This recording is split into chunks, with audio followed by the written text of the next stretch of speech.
নমস্কাৰ। যোৱাকালি সন্মানীয় শিক্ষামন্ত্ৰী মহোদয়ে সামাজিক মাধ্যম যোগে জনালে যে জিটি আৰু পিজিটিৰ কাৰণে দ্বিতীয়খন ভেৰিফিকেশ্যনৰ তালিকা প্ৰকাশ পাব। অৰ্থাৎ এতিয়া যিহেতু পিজিটিৰখিনি ইতিমধ্যেই ভেৰিফিকেশ্যন হৈ গৈছে, ভেৰিফিকেশ্যনত বিভিন্ন কাৰণত প্ৰাৰ্থীৰ তেওঁলোকৰ বহুতৰ ৰিজেক্ট হৈছে। তাৰ ভিতৰত ধৰি লওক আপোনাৰ বহুখিনি এপিয়াৰিং কেণ্ডিডেট আছিলে, যিসকলৰ মাষ্টাৰ্ছ ডিগ্ৰী এডভাৰটাইজমেণ্টৰ সময়ত কমপ্লিট হোৱা নাছিল, বা বি এডৰ ক্ষেত্ৰতো বহুতৰ তেনেকুৱা ফাইনেল এক্সাম হোৱা নাছিল, কিন্তু তেওঁলোকে এপ্লাই কৰিছিল। তেনেধৰণৰ ক্ষেত্ৰত ৰিজেক্ট হোৱাৰ সম্ভাৱনা থাকে, আৰু বহু প্ৰাৰ্থী তেনেদৰে ভেৰিফিকেশ্যনত ৰিজেক্ট হৈছে। বা বি এডৰ ক্ষেত্ৰতো NCT এপ্ৰুভ থকা নথকাক লৈ বহুখিনি কথা থাকে, যিখিনি চৰকাৰী নৰ্মছ মতে যিখিনি এক্সেপ্টেড অনুষ্ঠান সেইবিলাকৰ পৰা গ্ৰহণ কৰাখিনি এক্সেপ্ট হ'ব NCT এপ্ৰুভ থকা, বা তাৰ যদি NCT এপ্ৰুভ নথকা তাৰ পৰা বি এড ডিগ্ৰী আদি বা অন্যান্য ডিগ্ৰী তেওঁলোকে লৈছিলে NCT এপ্ৰুভ নথকা অনুষ্ঠানৰ পৰা, তেনে ক্ষেত্ৰতো তেওঁলোকৰ কেণ্ডিডেটছাৰ ৰিজেক্ট হ'ব পাৰে, আৰু তাৰ ফলত ভেকেণ্ট হৈ যাব সেই তাৰ পোষ্টবিলাক। গতিকে পিজিটিৰ ক্ষেত্ৰত আপোনালোকে জানে প্ৰায় 1400মান পোষ্ট আছিলে। তাৰ শিক্ষামন্ত্ৰী মহোদয়ে তেওঁ মন্তব্য কৰিছিলে যে প্ৰায় 1000ৰ ঘৰতহে পোষ্টৰ কাৰণে তেওঁলোকে কেণ্ডিডেট পাইছে। গতিকে বাকী থকা প্ৰায় 300ৰ ওচৰা-ওচৰি প্ৰাৰ্থী, 290 বা 200+ প্ৰাৰ্থী, 300ৰ তলত প্ৰাৰ্থী তেওঁলোকে প্ৰাৰ্থী পোৱা নাছিল। অৰ্থাৎ তেওঁলোকৰ বিভিন্ন কাৰণত সেই প্ৰাৰ্থীসমূহ ৰিজেক্ট হৈছিল বা তেওঁ কেণ্ডিডেট পোৱা নাছিল।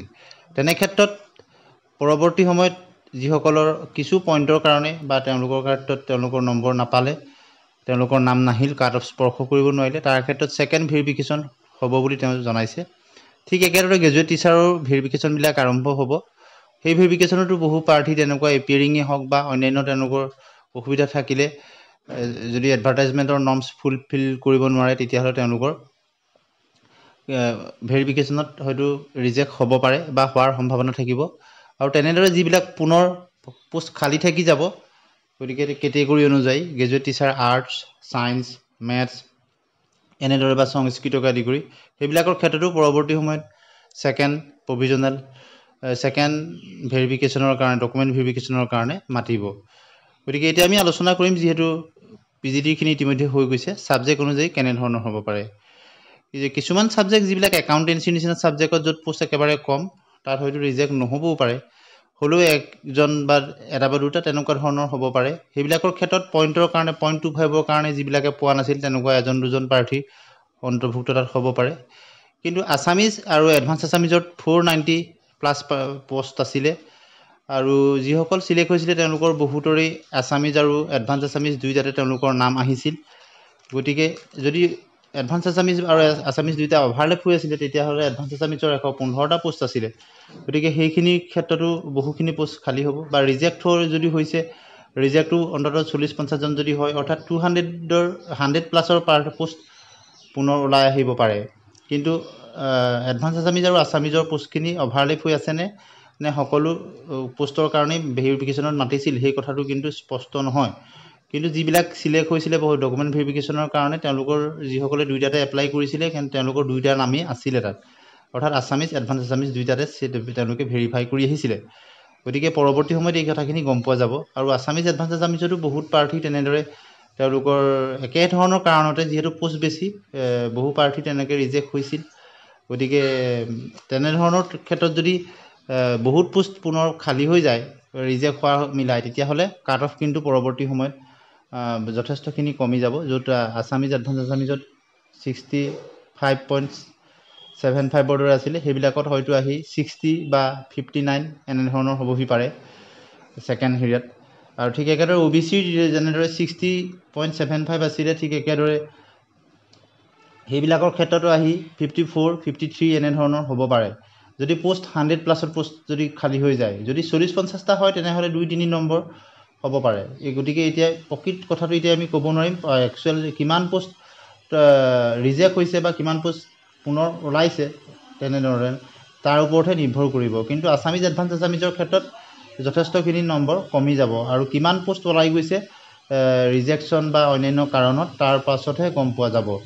কিন্তু তথাপিতো যদি সৰহসংখ্যক 100+ আহে, তেনেহ'লে কিন্তু আপোনালোকে চাব ছেকেণ্ড প্ৰভিজনেল ভেৰিফিকেশ্যনৰ কাৰণে জেনেৰেলৰ ক্ষেত্ৰত 60 তললৈ আহি যোৱাৰ সম্ভাৱনা আছে আনৰিজাৰ্ভৰ ক্ষেত্ৰত অৰ্থাৎ 58 59 থকা সকলো আনৰিজাৰ্ভৰ ক্ষেত্ৰত আহি যাব যদি 100+ পোষ্ট ওলাই যায় যদি 40-50টা হয় তেতিয়াহ'লে 60 মানলৈ আহিব ঠিক একেদৰে যদি OBC MOBCৰ ক্ষেত্ৰত তেনেদৰে যদি 40-50টা হয় তেতিয়াহ'লে 56 57 মানলৈকে থকাখিনি নাম হয়তো আহি যাব আৰু যদি 100+ হয় তেনেহ'লে 53 52 এনে বা 50 তেনে 52 53 থকা সকলৰ নাম আহি যাব 100+ যদি হয় ঠিক একেদৰে SC ক্ষেত্ৰতো তেনেদৰে 45+ থকা সকলৰো আহি যাব ST প্লেন্সৰ ক্ষেত্ৰতো বহুত কমি হৈছে বা PWD ক্ষেত্ৰতো বহুত কমি হৈছে সেইবিলাকতো 5-6 নম্বৰ ডিফাৰেন্সত আহি যোৱাৰ সম্ভাৱনা আছে কিন্তু এই সকলোখিনি নিৰ্ভৰ কৰিব কিমান পোষ্ট পুনৰ খালী হৈ গৈছে অৰ্থাৎ ৰিজেক্ট হোৱাৰ বা অন্যান্য কাৰণৰ ফলত সেইখিনিৰ ওপৰতহে নিৰ্ভৰ কৰিব আৰু যিবিলাক কেটেগৰীত ধৰি লওক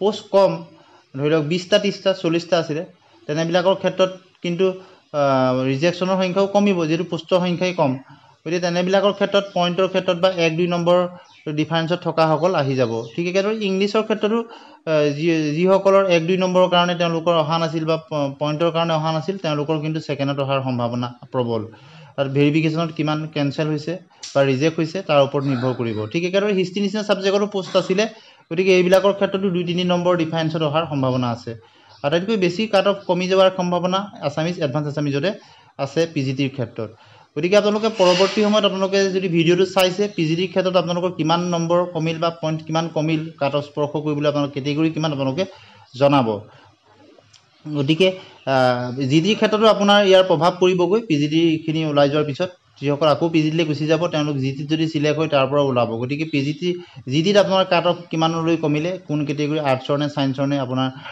মেথছৰ আপোনালোকে জনাব এই সকলোখিনি চাই পৰৱৰ্তী সময়ত আমি আপোনালোকৰ কমেণ্টৰ ওপৰত ভিত্তি কৰি আৰু বিভিন্ন ধৰণৰ পুলবিলাকৰ ওপৰত ভিত্তি কৰি আমি পৰৱৰ্তী সময়ত পূৰ্ণাংগভাৱে এটা আপোনালোকৰ ছাবজেক্ট ৱাইজ PGTৰ কাৰণে আৰু GDৰ কাৰণে কেটেগৰী ৱাইজ আমি কিছু ভিডিঅ' আপোনালোকলৈ দিবলৈ চেষ্টা কৰিম আজি ভিডিঅ'টোত আমি ইমানখিনি তথ্য আপোনালোকলৈ আগবঢ়ালোঁ আপোনালোকে আপোনালোকৰ মতামত কমেণ্ট ছেকশ্যনত জনাব কিন্তু কিমান তললৈকে কাট অফ আৰু নামি আহিব তাৰ সম্পূৰ্ণ নিৰ্ভৰ কৰিব কোন কেটেগৰীত কিমান পোষ্ট ৰিজেক্ট হ'ল বা তেওঁলোকৰ কেনচেল হ'ল বা অন্যান্য কাৰণত পুনৰ খালী হৈ গ'ল তেনে তাৰ ওপৰতে নিৰ্ভৰ কৰিব কিমান তললৈকে নামিব গতিকে আপোনালোকে আপোনালোকৰ মতামত জনাব আজিলৈ ভিডিঅ'টো ইমানতে সামৰণি মাৰিছোঁ এনেধৰণৰ খবৰৰ কাৰণে চেনেলটি ছাবস্ক্ৰাইব কৰি দিব ভাল পালে লাইক আৰু শ্বেয়াৰ কৰিব ধন্যবাদ